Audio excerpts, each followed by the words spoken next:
Hello guys, இந்த வீடியோவில் நம்ம எதை பற்றி பார்க்க போகிறோன்னா ஆர்ஆர்பியிலேருந்து ரிலீஸ் பண்ணியிருக்க என்டிபிசிக்கு அப்ளிகேஷன் வீடியோ தான் இந்த வீடியோவில் பார்க்க போகிறோம்.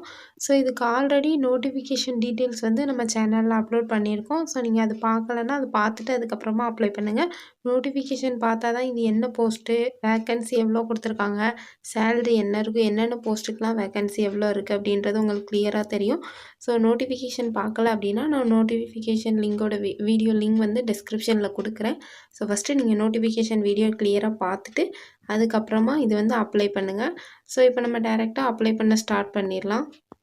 ஃபஸ்ட்டு நீங்கள் ஆர்ஆர்பி அப்படின்ற வெப்சைட்டை நம்ம வந்து சென்னை ரீஜியனுக்கு தான் அப்ளை பண்ண போகிறோம். ஸோ நீங்கள் வந்து வேறு எந்த ரீஜியனுக்கு அப்ளை பண்ணுறதா இருந்தால் எந்த ரீஜியனுக்கு அப்ளை பண்ண போகிறீங்களோ அதோட வெப்சைட் வந்து ஓப்பன் பண்ணிக்கோங்க. நான் இப்போ சென்னை ரீஜியனுக்கு தான் அப்ளை பண்ண போகிறேன். ஸோ ஆர்ஆர்பி சென்னை வெப்சைட் வந்து நான் ஓப்பன் பண்ணிக்கிறேன்.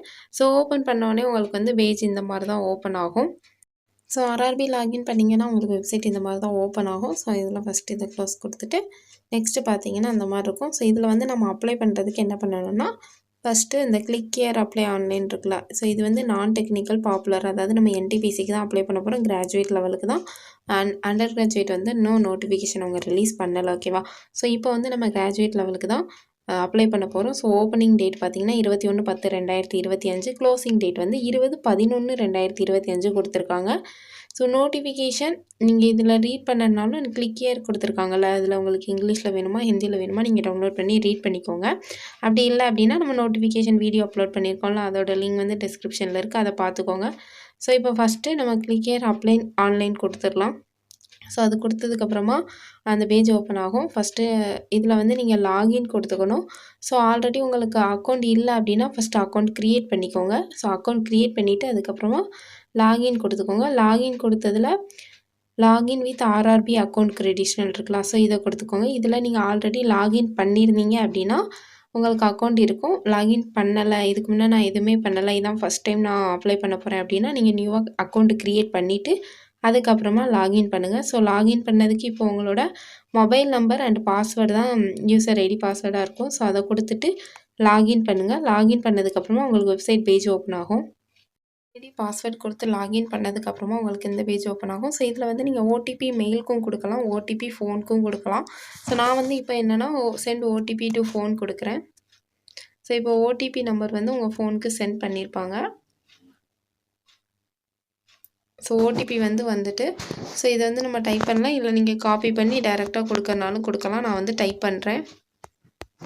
ஸோ டைப் பண்ணதுக்கப்புறமா லாகின் கொடுத்தீங்க அப்படின்னா உங்களுக்கு வந்து பேஜ் வந்து ஓப்பன் ஆயிரும். ஸோ இதிலேருந்து நீங்கள் வந்து ஆன்லைன் அப்ளிகேஷன் ஸ்டார்ட் பண்ணலாம். ஸோ இதில் பார்த்தீங்கன்னா ஆன்லைன் அப்ளிகேஷன் பேஜ் கொடுத்துருப்பாங்க. ஸோ அதில் வந்துட்டிங்க அப்படின்னா இப்போ நம்ம வந்து என்டிபிசி தானே அப்ளை பண்ண போகிறோம், அதோட டீட்டெயில் கொடுத்துட்டு இப்போ வந்து நம்ம எந்த ஆர்ஆர்பி ரீஜியனுக்கு அப்ளை பண்ண போகிறோம் அப்படின்னு கேட்டிருப்பாங்க. நம்ம சென்னை இதுக்கு பண்ண போகிறோம். ஸோ சென்னை கொடுத்ததுக்கப்புறமா இந்த 2 செக் பாக்ஸும் டிக் பண்ணிக்கோங்க. பண்ணிவிட்டு நெக்ஸ்ட்டு கொடுத்தீங்க அப்படின்னா அடுத்த பேஜ் வந்து ஓப்பன் ஆயிரும். ஸோ நீங்கள் வந்து ஆல்ரெடி லாகின் பண்ணியிருந்தீங்க அப்படின்னா உங்களுக்கு வந்து எல்லா டேட்டாவும் அதுவே ஃபில் ஆகிரும். அதாவது பர்சனல் டீட்டெயில்ஸ் இருக்கிற எல்லா டேட்டாவும் அதுவே ஃபில் ஆகியிருக்கும். ஸோ நெக்ஸ்ட்டு வந்து எந்த டேட்டா மட்டும் ஃபில் ஆகாமல் இருக்கோ அதை மட்டும் நீங்கள் ஃபில் பண்ணுற மாதிரி இருக்கும்.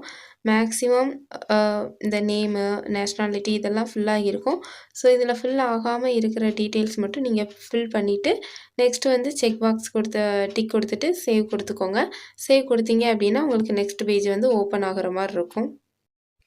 ஸோ பர்சனல் டீட்டெயில்ஸ் நீங்கள் ஃபில் பண்ணதுக்கப்புறமா சேவ் கொடுத்துட்டு நெக்ஸ்ட் கொடுத்தீங்க அப்படின்னா உங்களுக்கு வந்து நெக்ஸ்ட் என்ன இருக்குன்னா அதர் டீட்டெயில்ஸ் இருக்கும். ஸோ இதுவுமே என்ன அப்படின்னா நீங்கள் ஆல்ரெடி ஃபில் பண்ணியிருப்பீங்கள்ல, அதுலேருந்து அதுவே எடுத்துகிட்டு வர மாதிரி தான் இருக்கும். ஸோ என்னென்ன கேட்டிருக்காங்க அப்படின்னு பாருங்கள். எக்ஸ் சர்வீஸ் மேனான்னு கேட்டிருக்காங்க. எஸ்னா எஸ் கொடுத்துக்கோங்க, இல்லை அப்படின்னா நோ கொடுத்துக்கோங்க. ஸோ பெஞ்ச்மார்க் டிசபிலிட்டி ஏதாவது இருக்குன்னா இருந்தால் எஸ் கொடுத்து டீட்டெயில் ஃபில் பண்ணிக்கோங்க, இல்லை அப்படின்னா நோ கொடுத்துக்கோங்க. ஸ்க்ரைப் டீட்டெயில்ஸ் கேட்டிருக்காங்க. ஸோ உங்களுக்கு வந்து ஸ்க்ரைப் வேணும் அப்படின்னா எஸ் கொடுத்துட்டு அதுக்கான டீட்டெயில்ஸ் வந்து ஃபில் பண்ணிக்கோங்க, இல்லை அப்படின்னா சிம்பிளாக நோ கொடுத்துக்கோங்க. ஸோ நெக்ஸ்ட்டு வந்து இபிசி அதாவது எக்கனாமிக்கல் பேக்வர்ட் செக்ஷனில் வருவீங்களான்னு கேட்டிருக்காங்க. எஸ்னா எஸ் கொடுத்துக்கோங்க, இல்லை அப்படின்னா நோ கொடுத்துக்கோங்க. நெக்ஸ்ட்டு இந்தியன் ரயில்வேஸில் ஏதாவது எம்ப்ளாயாக நீங்கள் ஒர்க் பண்ணுறீங்களான்னு கேட்டிருக்காங்க. எஸ்னா எஸ் கொடுத்துக்கோங்க, இல்லைன்னா நோ கொடுத்துக்கோங்க. So name of the current department வந்து இந்தியன் ரயில்வேஸில் நீங்கள் ஒர்க் பண்ணுறீங்கன்னா இங்கே எஸ் கொடுத்தா மட்டும்தான் உங்களுக்கு வந்து கரண்ட் டிபார்ட்மெண்ட் வந்து ஓப்பன் ஆகிற மாதிரி இருக்கும். ஸோ இல்லை நான் வந்து ஒர்க் பண்ணலை அப்படின்னா நீங்கள் நோ கொடுத்துக்கோங்க. ஸோ இது வந்து உங்களுக்கு நாட் அப்ளிகபிளாக இருக்கும். ஸோ அதுக்கப்புறமா bank details for the refund fees, அதாவது நம்ம ஆல்ரெடி சொல்லியிருந்தோம்ல, ஜென்ரல் கேட்டகரிக்கு வந்து 500 நீங்கள் பே பண்ணுற மாதிரி இருக்கும். ஸோ 500 பே பண்ணும்போது உங்களுக்கு 400 வந்து ரீஃபண்ட் ஆகும். இதே இது டிரான்ஸ்ஜெண்டர், அப்புறம் எஸ்சி எஸ்டி, ஃபீமேல் இந்த கேட்டகரியில் இருக்கவங்களுக்கு வந்து 250 பே பண்ணுவாங்க. ஸோ 250 பே பண்ணால் உங்களுக்கு 250 ரீஃபண்ட் பண்ணுற மாதிரி இருக்கும். ஸோ அதுக்கு உங்களுக்கு எந்த பேங்க் அக்கௌண்ட்டுக்கு ரீஃபண்ட் ஆகணுமோ அந்த அக்கௌண்ட் கரெக்டாக ஃபில் பண்ணிக்கோங்க. அக்கௌண்ட் டீட்டெயில்ஸில் மிஸ்டேக் இருந்தால் அமௌண்ட் வந்து ரீஃபண்ட் ஆகாது. ஓகேவா? ஸோ அக்கௌண்ட் டீட்டெயில்ஸ் கரெக்டாக கொடுத்துட்டு அதுக்கப்புறமா சேவ் கொடுத்தீங்க அப்படின்னா, ஸோ இதில் வந்து நான் அந்த கரண்ட் டிபார்ட்மெண்ட் ஆர்கனைசேஷன் செலக்ட் பண்ணாமல் விட்ருக்கேன். ஸோ இது வந்து நீங்கள் ஒர்க் பண்ணிட்டீங்கன்னா அது கொடுத்துக்கோங்க, இல்லை அப்படின்னா நோ கொடுத்துக்கோங்க. நெக்ஸ்ட்டு சேவ் கொடுத்தீங்க அப்படின்னா உங்களுக்கு வந்து அதர் டீட்டெயில் சேவ்டு சக்ஸஸ்ஃபுல்லின்னு வரும். ஸோ நெக்ஸ்ட்டு கொடுத்துக்கோங்க. நெக்ஸ்ட்டு கொடுத்தீங்க அப்படின்னா உங்களுக்கு வந்து எஜுகேஷ்னல் குவாலிஃபிகேஷனை பொறுத்த வரைக்கும் நீங்கள் ஆல்ரெடி ஃபில் பண்ணியிருந்தீங்க அப்படின்னா அதுவே ஃபில் ஆகியிருக்கும். ஓகேவா? ஸோ நெக்ஸ்ட்டு இப்போ இது வந்து டிகிரி ஸ்டாண்டர்ட் தான், அதாவது கிராஜுவேட் லெவலுக்கு தானே நம்ம அப்ளை பண்ணுறோம். ஸோ அது நீங்கள் ஆட் பண்ணலை அப்படின்னா நீங்கள் ஆட் பண்ணிக்கலாம். ஓகேவா? பேச்சுலர் டிகிரியில் உங்களுக்கு என்ன சப்ஜெக்ட்டு, எந்த ஸ்டேட்டில் படிச்சீங்க, டிஸ்ட்ரிக்ட் என்ன, காலேஜ் யூனிவர்சிட்டி, அப்புறம் டேட் ஆஃப் பாஸிங், அப்புறம் டைப்பிங் ப்ரொஃபிஷியன்சி இருக்கான்னு கேட்டிருக்காங்க. ஏன்னா நம்ம நோட்டிஃபிகேஷன் வீடியோவில் ஆல்ரெடி பார்த்துருந்தோம். டைப் வந்து ஒரு 2 போஸ்ட்டுக்கு கம்பல்சரின்னு கொடுத்துருந்தாங்க. ஸோ அது வந்து இருக்கான்னு கேட்டிருக்காங்க. இருந்தது அப்படின்னா எஸ் கொடுத்து டீட்டெயில் ஃபில் பண்ணிக்கோங்க. ஸோ இது ஃபில் பண்ணதுக்கப்புறமா நெக்ஸ்ட்டு கொடுத்தீங்க அப்படின்னா நெக்ஸ்ட் பேஜ் வந்து ஓப்பன் ஆயிரும். ஸோ எஜுகேஷ்னல் டீட்டெயில் நீங்கள் கம்ப்ளீட் பண்ணதுக்கப்புறமா உங்களுக்கு வந்து அப்லோட் ப்ரொஃபைல்ன்ற ஒரு பேஜ் வந்து ஓப்பன் ஆகும். ஸோ இதில் வந்து நீங்கள் ஃபோட்டோ அண்ட் சைன் அப்லோட் பண்ணுற மாதிரி இருக்கும். ஸோ இதுக்கு பார்த்தீங்கன்னா ஃபோட்டோஸ்க்கு இன்ஸ்ட்ரக்ஷன் கொடுத்துருக்காங்க. அது கரெக்டாக பார்த்துக்கோங்க. என்ன அப்படின்னா நான் ஒயிட், அதாவது ஒயிட் கலர் ட்ரெஸ் போட்டிருக்காம டார்க் கலர்ஸ், அப்புறம் அதாவது கான்ட்ராஸ்ட் வித் பேக்ரவுண்ட், கிளியர் பேக்ரவுண்டில் இருக்கிற மாதிரி பிளேஸ் சூஸ் பண்ணிக்கோங்க. அதுக்கப்புறம் good lighting with a plain uncluttered background, அதாவது பேக்ரவுண்ட் வந்து நீட்டாக இருக்க மாதிரி பிளைனாக இருக்க மாதிரி சூஸ் பண்ணிக்கோங்க பிளேஸு. கேமரா வந்து எங்கே இருக்கணும் அப்படின்னா உங்கள் ஐ லெவலுக்கு கரெக்டாக பொசிஷன் பண்ணுற மாதிரி வச்சுட்டு நீங்கள் ஃபோட்டோ எடுக்கணும். அதுக்கப்புறம் நீங்கள் உங்களோட பொசிஷன் வந்து directly in front of the camera இருக்கணும், அதாவது ஸ்ட்ரைட்டாக கேமராவை பார்த்து இருக்கணும். உங்கள் ஃபேஸ் வந்து கரெக்டாக நீங்கள் அந்த ஃபோட்டோ கேப்சர் பண்ண கொடுத்த உடனே உங்களுக்கு வந்து ஒரு பாக்ஸ் ஓப்பன் ஆகும். அந்த பாக்ஸ்க்குள்ளே உங்கள் ஃபேஸ் கரெக்டாக இருக்கா அப்படின்றத செக் பண்ணிக்கோங்க. நெக்ஸ்ட் பாயிண்ட் வந்து உங்கள் ஃபேஸ் வந்து ரொம்ப க்ளோஸாகவும் இருக்கக்கூடாது, அட் த சேம் டைம் ரொம்ப டிஸ்டன்ஸ்லாம் இருக்கக்கூடாது. அதை செக் பண்ணிக்கோங்க. அதுக்கப்புறம் ஃபோட்டோ எடுக்கும்போது கேப்பு, மாஸ்க்கு, அப்புறம் கிளாஸஸ், ஸ்பெக்டக்கிள்ஸ் எதுவுமே நீங்கள் வந்து வியர் பண்ணியிருக்கக்கூடாது. ஸோ நெக்ஸ்ட்டு அதாவது எக்ஸாம் அப்போ என்னென்னா நீங்கள் இப்போ எடுத்திருக்க ஃபோட்டோவும் எக்ஸாமுக்கு வரும்போதும் நீங்கள் சேமாக இருக்கணும், அதாவது மேட்ச் ஆகுற மாதிரி இருக்கணும்னு கொடுத்துருக்காங்க. ஸோ நெக்ஸ்ட்டு பார்த்தீங்க அப்படின்னா சைன்க்கும் அதை மாதிரி சம் இன்ஸ்ட்ரக்ஷன் கொடுத்துருக்காங்க. என்ன அப்படின்னா ஒயிட் பேப்பரில் black ink pen within a box size 15 millimetre and into 20 millimetre, அதாவது ஒரு ஒயிட் பேப்பரில் பிளாக் இங்க் பென் வச்சு சைன் போட்டிருக்கணும்.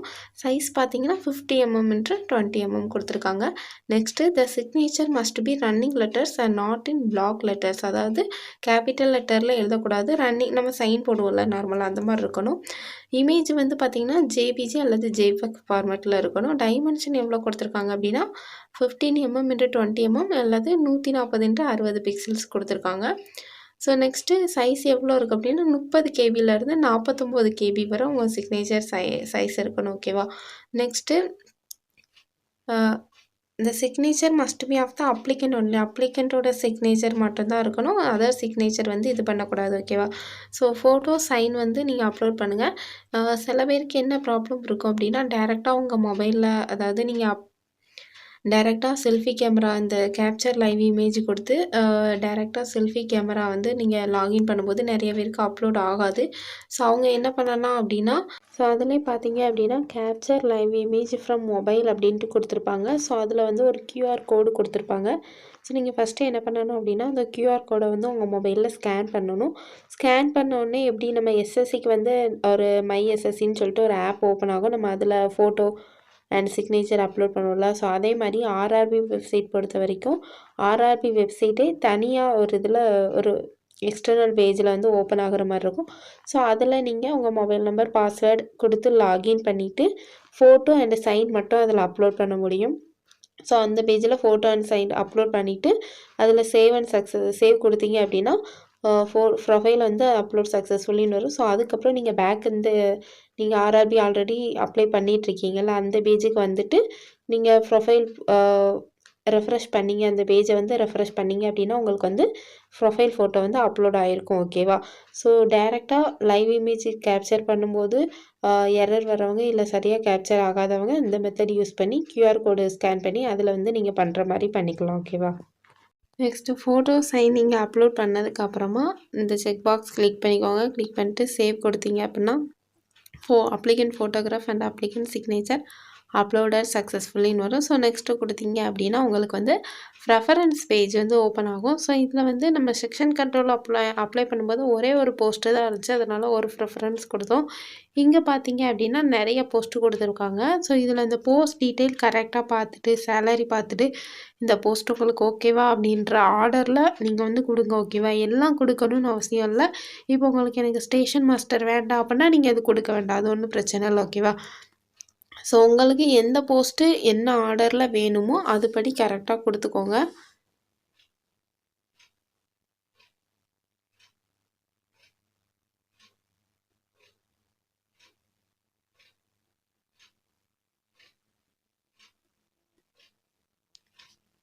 ஸோ நான் இப்போ இந்த ஆர்டரில் வந்து என்னோடய போஸ்ட் ப்ரிஃபரன்ஸ் கொடுத்துருக்கேன். உங்களுக்கு என்ன ஆர்டரில் வேணுமோ அந்த டைப்பிஸ்ட் எந்த போஸ்ட்டுக்கு உண்டு அது வந்து நம்ம நோட்டிஃபிகேஷனில் கரெக்டாக சொல்லியிருப்போம். ஸோ அதை ஒன்ஸ் பார்த்துட்டு உங்களுக்கு என்ன ஆர்டர் படி ப்ரிஃபரன்ஸ் வேணுமோ அதுபடி கரெக்டாக கொடுத்துக்கோங்க. ஸோ அது கொடுத்ததுக்கப்புறமா செக் பாக்ஸ் கிளிக் பண்ணிக்கோங்க. கிளிக் பண்ணிவிட்டு எல்லாம் ஓகேவா அப்படின்றத பார்த்துட்டு அகைன் செக் பாக்ஸ் கிளிக் பண்ணிக்கோங்க. ஸோ இதில் ப்ளேஸ் கொடுக்கணும்.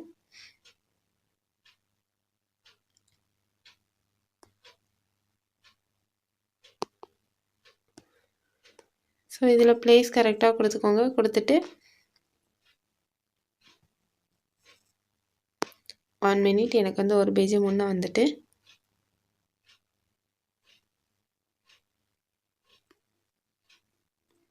ஸோ நான் ப்ரெஃபரன்ஸ் அகைன் ஒன்ஸ் கொடுத்துக்கிறேன்.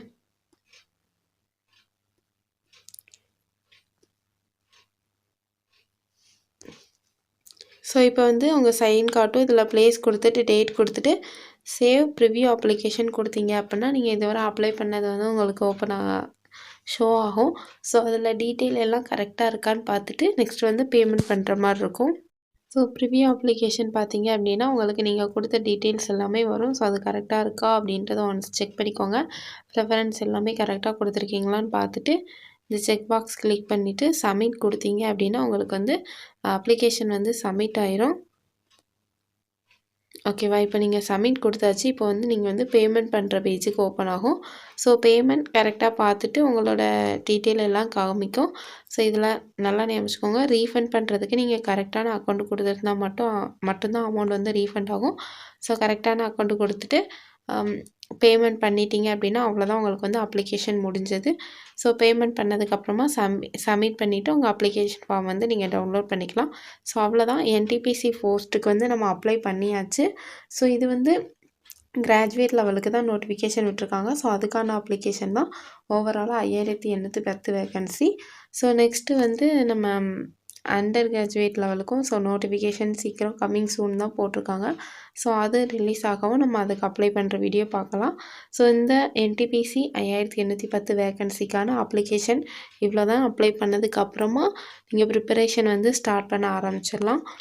ஸோ நெக்ஸ்ட்டு இன்னொரு வீடியோவில் நம்ம பார்க்கலாம். இந்த வீடியோ நீங்கள் சேனல் இன்னும் சப்ஸ்கிரைப் பண்ணலை அப்படின்னா சப்ஸ்கிரைப் பண்ணிக்கோங்க. இந்த வீடியோ TNPSC அப்புறம் PC படிச்சுட்ருக்கவங்களும் TNUSRB படிச்சுட்ருக்கவங்களும் இதை அப்ளை பண்ணுங்கள். உங்கள் ஃப்ரெண்ட்ஸ் யாரும் எக்ஸாமுக்கு ப்ரிப்பேர் பண்ணிட்டு இருந்தாங்கன்னா அவங்களுக்கு வந்து இந்த வீடியோ ஷேர் பண்ணுங்கள். ஸோ நெக்ஸ்ட்டு இன்னொரு வீடியோவில் பார்க்கலாம். தேங்க்யூ.